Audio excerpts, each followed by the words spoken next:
Hello and welcome to The Inverted Castle, a podcast about Metroidvania games. I'm a rocket launcher named Thomas Blight, with my co-host, a bad enough dude to rescue the president, Eric Fox. Thank you. And we're talking about Guns of Fury, a game released in February of 2025, so this year, which is, it's definitely wearing its references to Metal Slug on its sleeve. A little bit, yes. It's a definitely run and gun Contra Metal Slug-esque. Yeah, lots of explosions, very many guns. The name Guns of Fury certainly it lives up to its name. There are guns, and I got mad. It's great. Yeah, and with pretty big over the top bosses. Yeah. Can't remember if you said, but yeah, it was made by Gelato Games. I think there's like 2 or 3 people total on programming, music, and art. Yeah, it's 2 brothers and a musician. The classic duo/trio of indie games. Yeah. I don't know about your first impressions on it overall. Mine are pretty positive for what it is. It's fine. It's not exactly what I was looking for, and maybe what I was looking for was a little too close to Metal Slug. Maybe you did not actually want a Metroidvania this time around. It's possible, right? It's that's the big thing, is I feel like keeping up Metal Slug's energy and arcadiness is actually probably pretty hard in a Metroidvania. Yeah, I think it mostly got there, maybe a bit too long, but we'll get there when we get there. First, we should probably cover the story, such as it is. Yeah, which, it's a pretty basic story of... As it should be. Yeah, that's fair. I'm not here in my run and gun games for complex narratives. This isn't Metal Gear Solid, this is Metal Slug. Yeah. It's still metal. And it is metal as hell, but I don't know. You want me to do the quick rundown? Sure. Or gun down, as it were? Oh. So, it is the near future, and we are undergoing an energy crisis. Oh, that's so much not like current times, yeah. The world-famous scientist Dr. Klaus has developed the Tetracell, capable of outputting a tremendous amount of energy for the good of humanity. However, there is an evil CEO of the Easton Corporation, A. Easton. Not even sure if we ever get his actual first name. Yeah, I don't think we do. He kidnaps Dr. Klaus in order to use his newly developed Tetracell for his own war machines to plunge the world into a new era of chaos and destruction. You are Vincent Fury, tasked by the UN, someone? I don't know. In order to rescue Dr. Klaus and foil Easton's evil ambitions. It turns out you're a bad enough dude to rescue him, but not a bad enough dude to keep him alive. Yeah. At least I wasn't. I also screwed that up. Turns out there are branching endings in this game. Unlike some games with branching endings, you can actually get locked out of endings halfway through the game. Yeah, for wild things. But yeah, the overall story of the game is you're trying to find this guy. After an intro little bit where you get captured, past that it is a lot of just running to the next waypoint and blowing up everything that stands in your way with a rogues gallery of people employed by Easton. Not a lot of story and beyond, you'll run into vendors who have a line of dialogue about who they are. You'll get an inside man. I can't remember his name, but he'll point you to your next objective at a certain point. Oh yeah, I totally forgot his name too. As it turns out, you don't interact all that much, and it's fine. He's the inside man. He's an archetype. That's all you really need, as well as the doctor, who you eventually rescue. If you don't do a thing we'll get to in order to keep him alive, he gets killed just before a boss fight later in the game. But eventually, you manage to track down Easton and his he's been developing his new army of robots and his giant Titan mech. Yeah. There is a dialogue choice at the very end where he says, "Join me." Vincent has no dialogue at all in this whole game. Even if you accept this, it just fades to black and it's a bad end. The world is embroiled in chaos. If you refuse, boss fight. Yep. After which there's depending on what endings you get, it's vaguely changed, mostly in flavor of cabal of shadowy, like Illuminati types secretly in control. Easton was just one of their operatives. They'll sell the Tetris cell blueprints on the black market, and they've got a vendetta against you, Vincent Fury. Yeah. Sequel hook. Yeah, I guess. I mean, I don't know. They could follow up with it. They could not follow up. Who knows? As though we really need more like justification for Vincent Fury to unleash righteous vengeance upon scads and scads of dudes with rocket launchers. Yeah, and the change to the ending is like, it's like 2 sentences maximum for each branching thing. It's really not very important. Yeah, there's like 4 variants, whether or not if you found a power drill throughout your journey, you can crack open the final boss's mech before you make your great escape, and then it'll just change the last lines. We'll get revenge on Vincent Fury to, we have a homing beacon inside the Tetris cell so we can get him and the Tetris cell later. Yeah. And then there's 3 different things they can say about Dr. Klaus. Yes, either you did not save him, and so he does not show up in the end, I don't think, at all. They just have his blueprints that they'll sell later. If you found your Inside Man's briefcase, which I'm pretty sure normally he'll only hint at much later when you're past the point of no return for saving Klaus. But if you do grab it, and then you save Dr. Klaus, make sure to show him the briefcase. He'll get the idea to go find a secret way out of here, essentially. Like there's a secret escape hatch in the sewers, and he'll hang out there. But if you do nothing else past that, he just gets captured again, as they say in the final cutscene. Yeah. So you need another secret item. Thankfully, there's no like statute of limitations on this one. You'll just grab it any time before triggering the ending, which is basically just the key to the secret tunnel. If you hand him that, then Dr. Klaus survives and ostensibly is working on his, betterment of humanity projects, but is working in secret, in hiding. So the Cabal don't know where he is, and maybe that he stays safe. Yeah, and that's pretty much it. Like, there are named enemies, and they really don't matter. There's totally not Liquid Snake. Yeah, there's totally not Nicolas Cage in the ending scene as well. That's true, yeah. I was thinking totally not Liquid Snake, because you fight him in a helicopter, and then you fight him on the ground with a sword. Is he the guy you need to do melee against? You do not need to do melee against him, but he does have a sword. Yeah, I found that it was easier to just learn how to melee with peppering in some shots when he usually has an energy shield up, which melee goes through. Oh, did you forget about the badge that lets you shoot through people's shields? I might not have had it on. Oh, okay. There's a badge that lets you shoot through people's shields. I do remember that. I had it on for most of the game. I'm not sure what I changed it to, but I interpreted that as like armor and stuff like that, and it did not even occur to me that it would also work on his energy shield, so I never tried it. It also works on him. Also, it's only on when he's not doing another action. Yeah. There are opportunities. I found that fight more engaging to finally have to use like melee, which I never used throughout the rest of the game, but regardless. Yeah, melee, I don't know. There's something that is not very satisfying about the melee. And I think like at the start of the game, it's just too weak. Yes. So there are a couple of things I think that make melee kind of bad. Yeah. One is it kind of feels too weak. It never does enough damage that like your other guns will just kind of handle more safely, because the second problem is that unlike I think Metal Slug, where you can just run into enemies, it's only the bullets that really hurt you. Yeah. In this one, contact damage on every enemy, and you're all chunky squirt boys.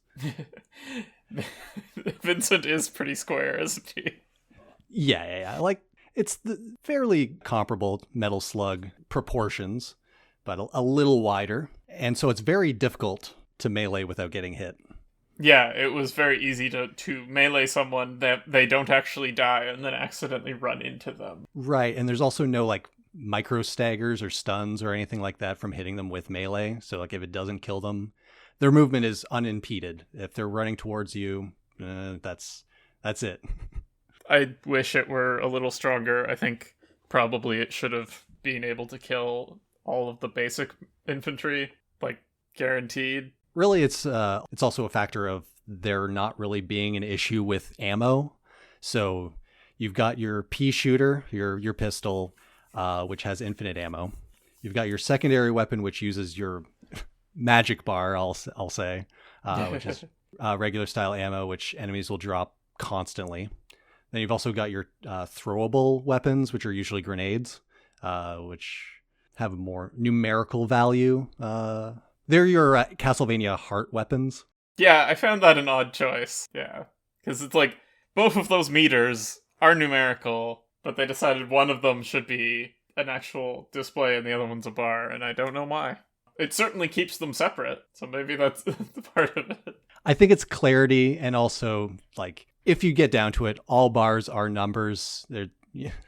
It's just we know what the ammo count is. But, like, I think Castlevania also has your MP as a number, but is displayed as a bar. Yeah, well, I mean, like, what is it? Yahtzee Crawshaw went on a rant about the weirdness of Symphony of the Night's UI at one point. Oh, yeah. It is pretty baffling why they decided to put what where. Maybe it's just because it's such an established thing now. I just kind of see it as, it's just so quirky. Yeah. So I had a dumb problem. I could never tell the difference between bomb ammo and ammo. Me too. I never learned. Like, I was like, am I colorblind? I think one of them is boxier, but also there might be a small ammo and a big ammo.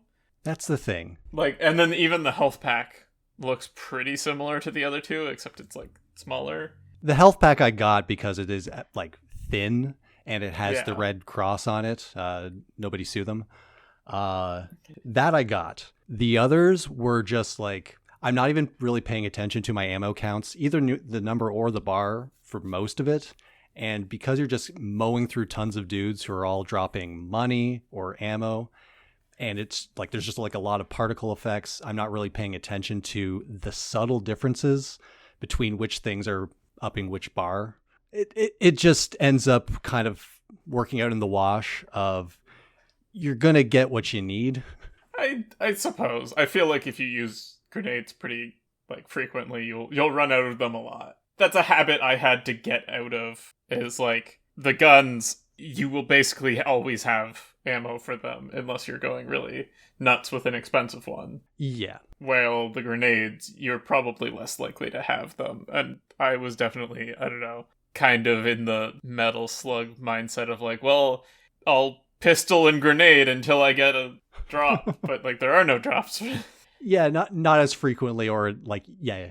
Spamming grenades eats through that because it's just a smaller bar with higher cost. But yeah, I had to get into the habit of ever using it. No. Like mostly I was just pistol and whatever sub weapon it was. I went through a couple because there are many guns in this game. Pistols just kind of follow a linear upgrade path, but with your secondary weapon, you'll have things that like, standard machine gun, explosions, fire, things that go through walls, things that don't. There's a bit more, I don't know, expression in them.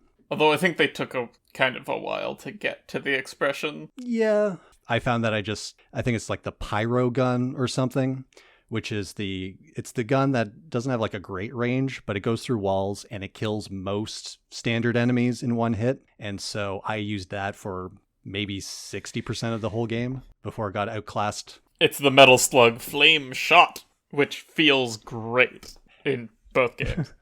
In both games, yeah. No, it's a great weapon. 100%. What is it? The other one that I liked was the Burst Rifle, I think it was called. Okay. Which sounds like it should be a 3-round burst, but is in fact, what if you shot a fireball that explodes on contact? The shot is a burst. Yeah. Not just the alternate fire of an assault rifle. I liked that one a lot. Yeah, eventually I found, this is a late game weapon called the Heavy Gun. It's just it doesn't explain what that means, but it does heavy damage, but it ends up just being a shotgun. Oh, yeah. That eats through ammo like you wouldn't believe, but does probably the most damage in the game. So yeah, that and it goes through walls. So I just keep falling into this in every game with a weapon that goes through walls. It's just hard not to deny the value of being safe while they die. I mean, that's also, if you weren't using grenades, that's a lot of what the grenades do, is you jump, chuck them, kill a guy across a wall. But okay. Yeah, but you got to calculate, like... That is also frequently what I was using melee for, was jump up on someone's sandbags and melee them from there. Yeah, fair. I kind of found melee outside of that one boss to be kind of an affectation. Just do it because I haven't done it in a while, and I'm kind of safe. There was another boss that I found pretty convenient to melee, and now I'm forgetting what it was. Is it the one that you fight near a lava pit? Because he was kind of just a dude. Yeah, that guy. The one that, if you're doing it poorly, he throws Klaus into the lava pit. Yes, that's why it sticks out in my mind, is he throws Klaus into the lava pit, and I'm like, oh no, this Yeah, turns out completely avoidable. But yeah, it's one of the few just dude on dude bosses instead of fighting a giant like weapon or like military vehicle. Which I feel like the giant military vehicles were a little better than the dude on dude ones. I mean, I don't know. I guess what is the fake liquid snake's name? Matthias? That sounds correct. Like, I mean, that was a good fight, right? Yeah. But it's one of those things where, like, if you have contact damage, then moving is an attack. And so now movement needs anticipation. Yeah. Or else it just feels kind of fake and hard to predict. And I found that this game had some of that as a problem, right? Of just like, oh, this guy was going to move, and the only way that I know that is by learning his pattern. Right. I don't want to harp on this too much, but the comparisons to Metal Slug imply a level of fidelity in its animations that this game doesn't quite hit. Yeah, that was really what's missing from the Metal Slug feeling for me, is like the bosses get like not that close, but closer than the like regular enemies. But like Metal Slug is like the top of animation, right? It's what's notable about it to a certain extent, or like what people who don't play these games will know, is like, oh, that looks like it took 18 years to just animate that one enemy. Yeah. It's an incredible number of frames of animation for everything, like really complicated loops that all the different moving parts that don't quite line up symmetrically, like really complicated designs. It would be absurd for me to expect that out of these three dudes who made this game. But part of like talking about like the anticipation, like the being able to tell what's about to happen, that kind of animation would show up, but now it's just learning timing after certain actions rather than reading an opponent. Yeah, it's serviceable. I mean, like, I have the Steam page up and I'm just looking at it, and like in some of the basic enemies I can see in this, right, there is anticipation for their attacks. Okay. Right? Like they'll bring their gun up kind of thing, yes. Right? But frequently not anticipation for like people just moving. I think the bosses who move quite quickly, it's a bit harder to like anticipate some of that stuff, but very minor. I gotta say. Yeah. The art is serviceable, but it's not the amazing thing that it's referencing, unfortunately. Right? Yeah. But it also doesn't fall so short of the mark that I'm like, oh, what is this ugly garbage? It looks pretty good. Yeah. I like it has a consistent style. It is definitely across the board, fits the aesthetic, and things do blow up good. Let's not pretend that part of this game's presentation doesn't kind of work, where vehicles, barrels, parts of the environment, things are just constantly exploding that don't need to. Yeah.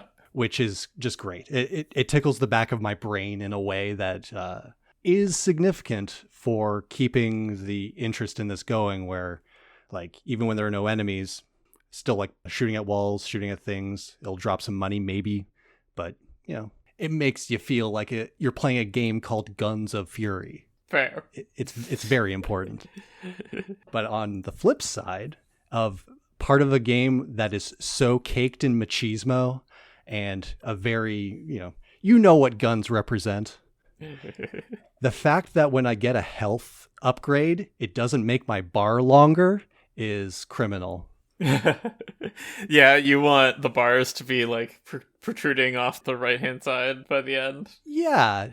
I get the upgrade, the thing pauses, and I just kept expecting, because the health bar remains constant, but it's kind of a chode, and it just kind of stays that way. And I felt like it was kind of a missed opportunity, because that's another part of that satisfaction of, as you get stronger, there's a visual representation instead of just, number get big. That's fair. I just needed to say that. Apparently. I'm not insecure. You're insecure.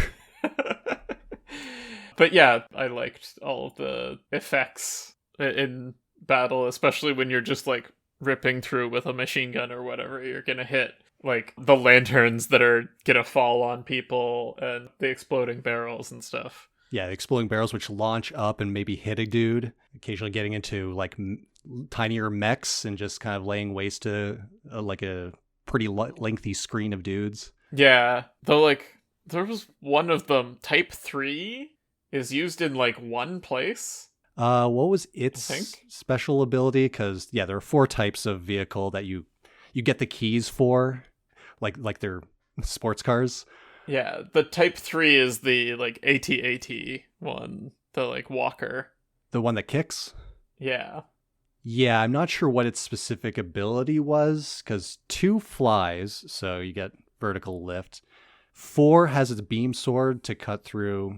Essentially, you use it as a key, but there are steel beam doors that'll get through. I think 1 was only ever used to weigh down a switch. I can't remember anything else, or push something heavy. Yeah, those push containers. And then I feel like 3 only got used as a weight. I don't know. It was a little strange, but whatever. I mean, all of these things are effectively just keys and just used in different flavors, right? Because it's just like you find the room where you need the thing, and once you have the key for that mech, then you can progress in the linear room. Yeah, it just broke up the gameplay a little bit by being like, hey, here's a power fantasy. Go nuts. Exactly. And power to them. Yeah, it's better to have, even if it ends up technically being a key, which we always talk about. It fits thematically, so I'm pretty okay with it. And it allowed the constant action to prolong itself a bit more for the Metroidvania style. Yeah. Along with, of course, all the other trappings of Metroidvanias. Yeah, how did you feel about the traversal abilities in general? Early on, it was kind of weird. It felt like they were just kind of out in the open, and it wasn't entirely clear where the main path was outside of a few NPCs and vendors who will like actually point on your map where you need to go. Yeah. I found that, so like you get your standard double jump, early on, just unlocking your weapons. Like when you unlock grenades, now you can blow up barriers, so that kind of opens up a little bit there, as well as certain sub weapons will act as barriers as well. Like the Volt gun allows you to charge certain doors to unlock them, or the sniper rifle, which basically turns it into anywhere on the map you can shoot to hit a switch, which unlocks a couple of things. Or the cryo gun, which I think is used like once before it gets superseded, but freeze an enemy, jump on it so you get a bit more height. It's used for a couple of unlocks. This game is chock full of goodies, and goodies are usually guns. Fair enough. I don't know. I didn't really like the guns that are also traversal abilities. And I think my primary reason for that is that they weren't all that fun to use as guns. I actually thought about the Night Witch and the sword that you do not really want to use as a sword. It's a switch hitter. Right. And it's like, I don't know. I feel like I wish they at least felt fun to use in some way. Because, like, any time that I wanted to get to a secret that I felt that I needed the cryo gun for, it was like, okay, now I have to switch to the cryo gun. Hit pause, go to equipment, scroll down. Yes, they're all kind of underpowered from when you get them. I think maybe the Volt gun is useful if you like that style of sub-weapon, but I already had the pyro shot, whatever. Yeah. In particular, the cryo gun, the people you need to start hitting to do the freezing and get places start taking multiple hits. Mm-hmm. It's like, I don't know. I feel like maybe could have been stronger or less awkward. I don't know. Yeah, the sniper would be useful to just kind of take dudes out for when where you're safe, but it's just doesn't deal enough damage and eats up so much of your ammo bar that it's just not a really viable strategy. Yeah, it also does like bouncing bullets if you shoot it without aiming. Yeah, I didn't experiment too much with that because I just didn't. Again, at this point, I have my gun of choice. I think the problem would be alleviated a lot if it had something that Unsighted actually had a similar thing where certain weapons are also traversal abilities, and something they added in they had already added it in when we played it, but it was not in at launch, was just swapping loadouts. Yeah. To just have add a button swap between, okay, am I exploring, am I attacking, or even like different strategies for attacking. I think this game would benefit from, I'm not sure where on the controller it would be because it's pretty crowded as it is, but having different modes of, okay, am I doing a thing or am I fighting, and I don't want to crack open the menu because it really it halts momentum, and this game is all about running and gunning, and you don't want to stop and re-gun. Yeah, I think loadouts would be good. There is a lot going on in the controls. Mm-hmm.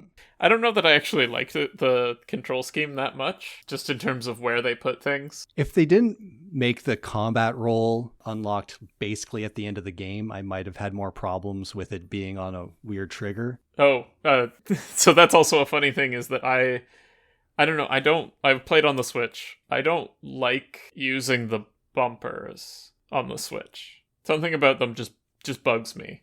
But everything maps, like, things you will be pressing frequently to them, where I feel like they should be on the ZL and ZR instead. So I actually mapped grenade, or like I reversed grenade and roll.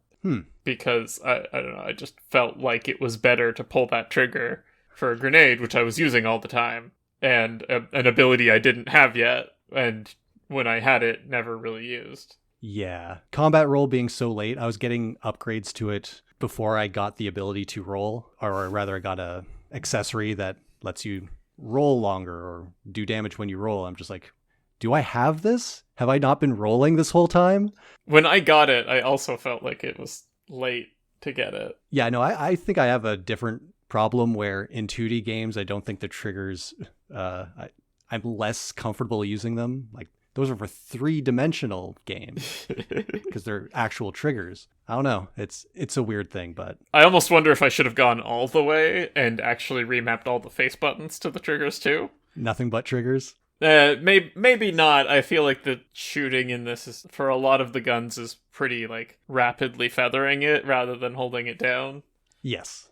So that would probably not be a great experience for your pistol and your primary weapon. Yeah, if you put jump on a trigger, I would really need to have some words with you as well. I have never done that. I do put dash on triggers if they're not already. It's not already on a trigger. Yeah, put it on a bumper for me, please. Thank you. But I don't know. I didn't stop playing and like think like, man, this really mangles my hands. It's more of an afterthought of, maybe the controls could be a bit more, I don't know, attuned. Maybe because I never really used melee all that much, so maybe that button could have been. Yeah, like maybe I could have put melee on one of the other triggers too, and then being like, haha. There are just so many actions in this game between like holding L trigger to do different like alternate fire modes on certain things. Right trigger being roll, left bumper is your toss grenade. I actually forget what right bumper is off the top of my head. I thought right bumper is toss grenade. Maybe. And then right trigger is roll, but I don't know. I remapped. Sure. Maybe I'm just... What the heck was even on the left side? Because they also used the roll button for bounce. There was a sprint Yes. that you get fairly late as well, or at least I got fairly late. So I guess sprint was on that. And you don't get these like combat roll and sprint until like, or you don't get to have them in New Game Plus either, which is kind of a bummer. Yeah, I didn't actually check out what New Game Plus was like. Enemies are harder. You keep your guns, but none of your abilities, so it's still the same linear order or sequence. Also, I think literally like a couple of days ago, they had an update where they added a helper item that will show you on your map, like at least the room where items for 100% completion still need to be gotten. No, so you don't have to go everywhere with the metal detector to figure it out. Yes. Would have been nice to have. Apparently, it's more specific about where the items are on New Game Plus. But, you know, a thing for the true sickos out there getting everything in the game. It's easier now than it was for me. I did not get it. I got 93% in about 9 hours, give or take. Yeah, I think I was at like 98% in about 10 hours. Okay. But like I had not really very much interest in going back. Wait, does that mean that you didn't get the magma gun? I don't believe I got the magma gun, no. I got the blaster, but not the magma gun. Okay. Yeah, the magma gun. I mean, it's pretty much the same as the high ammo cost other stuff. It's just essentially the highest upgrade of machine gun, I guess. Heavy machine gun. It's a laser of magma. Nice. That's like I fought the last boss and was like, you know, these ammo reserves that I've been hoarding, which doesn't make sense because there's a limit, an item cap of 3. Mm-hmm. It's time to use them. And equipped the magma gun and just spent all my ammo reserves. Man, I don't know why, but I hoarded all of the life restoring items until the final boss, essentially. Like, yeah. I could have beaten so many bosses first try, except I'm just like, I don't think I've learned this, and what if I need this mushroom later? I've got 20 different ways to fully heal myself. There's clearly only like 2 or 3 bosses left, but I'm still like, I think I'm still going to mano a mano this thing. Items are cheating. I did feel that the bosses were more fun if you didn't spend items to fight them, right? Just because like then you really learned them and like got into the rhythm. I don't know. Yeah. Like there were a couple where I got frustrated and was like, okay, I'm just going to use items because I got you down to a quarter health and I don't really feel like trying again.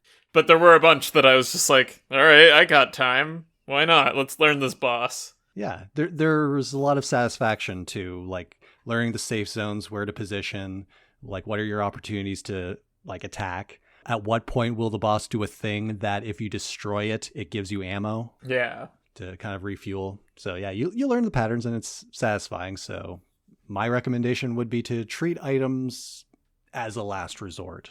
It's modulate your own difficulty. It's an assist mode. If it frustrates you, use the items. You do have options. Yeah, I'm not your mom. But not sure what else about the like Metroidvania aspect. Like it's like 9 hours is a pretty long game to maintain this level of action. I think for me personally it did, but like right up to the cusp because I did not have it in me to go back. Yeah. I mean, I kind of felt like it when it opened up and was less linear, it actually kind of fell apart for me. Just in terms of like, I had only the vaguest ideas of where was stuff versus secrets. Yeah, I was pretty on the ball on every time I'd see something vaguely hinky, mark the map. As far as I'm aware, there's not really a limit on how many little green dots you can put on a square. Yeah, that's fair. Which really helped in the backtracking. I don't know that it did help me because so my problem was not finding the upgrades and the backtracking, it was finding the things to actually let me progress. And it was like, yeah. I mean, it was me being kind of silly in that I had like forgotten that one of the spots was not a one-way door. It was a spot where you could wall jump. And I'm pretty sure that place was also marked by a vendor if you talk to them. Yeah, maybe I forgot to talk to vendors because it stopped being. It was never really all that scintillating. A couple of them have like fetch quests to like grab a bunch of very hidden items for an upgrade. Yeah, that's how you get the magma gun. But yeah, I don't know. So like I spent a long time not really knowing where I was going, and then like stumbled onto the sniper rifle. And I was like, okay, I guess this is progression. So yeah, like the part where you got stuck is I think right before you get the ability to just warp between save points. Yes, that was very frustrating that I had not known that was a path. And then immediately after that, got the ability to warp through between save points. I was like, come on. So yeah, I got that and thought, oh, I'm about to go to like the final area or something. They wouldn't just give this out without that. And so at that point, I started exploring everything. I don't know. I hit the end of places that I knew where to go and was like, well, I guess I've gotten traversal abilities. Maybe one of these places that I haven't been to will be the path forward. And it was, but it was the last one I checked. I don't know. I didn't have a problem mostly because having a clear place to go, like, because I kind of figure, okay, I'm going to go to these places anyway. Like, I'll forget a couple of places that I know I can't go through with my current gear. But always having an option that's much better than scouring the map and thinking, what am I missing? I don't know where to go at all. Any information's good. Any spot on the map where it's I've not yet completed that area, there's still a path. I didn't have the issue you did. I guess one thing that I also wanted to talk about. So this has a pretty old school save system in that if you die, that's it. You're dead. Reload from save. Yeah, no soul style get your stuff, or like the permanence of if you unlocked an item and die, you don't just start from checkpoint with it still in your inventory. Yeah, a couple of times I got a little frustrated with that, and then I just got like sloppy, and then it was like, oh, I actually lost the map progression that I had made, or like I had marked things on the map and then died, and then I was like, I had to go remark the map. It's not just having to redo it, but like your mental checklist of, okay, that's already settled, and having to go like run through and do it again, like manual style. Yeah, I got hit by that a couple of times. It sucks. It certainly made me like think maybe I should be using healing items more because you can use them whenever. Hell, you could buy them. You don't have to die if you got sloppy. Yeah, it's true. And like occasionally I did. I was just like, oh yeah, let's spend some of these items. And then like that basically does not matter against bosses because there's always a save right in front of the boss. Always. Like they don't make you do a corpse run or like put them at the end of a thing. You can skip cutscenes. Yeah, I think there are ways to mitigate it, but yes, it's been a while since we've seen an old school style save system that actually you need to save, and points between save points do matter. Can't just save state for the really old games that we played either. Yeah, but like, I don't know. I remember talking to someone and they're like, oh, but doesn't that make it tense? And I was like, no, it just makes it frustrating when I die. It makes it a little tense. It's tense until I failed, and then it's frustrating. Yeah, like, I don't know. It never really gives me like the adrenaline of like, oh no, what if I fail? Which is funny because like the less severe Souls-like model does actually tend to make me feel like that. It's like, okay, there's only one chance to recover this. Gotta not screw it up is way more tension-inducing to me than like, oh, I died. Guess I'm getting to replay the last 30 minutes. I think also in the Souls style, because so much is still permanent of like any items you picked up. So like if you explored like down a path, you picked up the thing. If you don't care about your Souls experience, you have the option to not have to replay anything. Yeah, which like some people complain about using that as a like warp back to save kind of thing. It's like, whatever, I don't know. Doesn't bother me. I've certainly gotten used to that style, and maybe that's just the familiarity, but yeah, it's weird, but I don't think it's hugely game breaking in this, because you do trip over items. You really do. Yeah. But unlike in Souls, where anything you killed, like your path backwards always safe, in this one, every new screen, everything respawns, so no way but forward. Yeah, and like I guess that when I was lost and hitting a lot of one-way doors, that was also a little frustrating, right? And that, like, you'd have a large area that I would clear a path through, and then I'd go into the next area over, find out that it's not a place I can go, come back, and, oh yeah, all the enemies are back. Yeah, but hey, killing all those enemies, I think, was still pretty fun all the way through, and I'm also just a sucker for, like, the Skinner box. Oh, it's dropping more money. I'm going to use money for something. Hell yeah. Yeah, I don't know, something about the vendor stuff is, like, I just lost track of what was buyable. And they updated their inventory, like, halfway through or partway through the game. So if you go back to older ones, they've got more and more expensive stuff.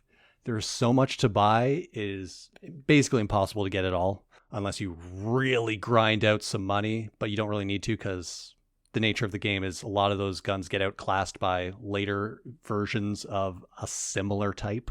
Yeah. It's what made 100%ing this game, like, pretty difficult. You probably have to do it on New Game Plus just to already have the things you bought. Heck, I forgot that the vendor that gives you the magma gun existed.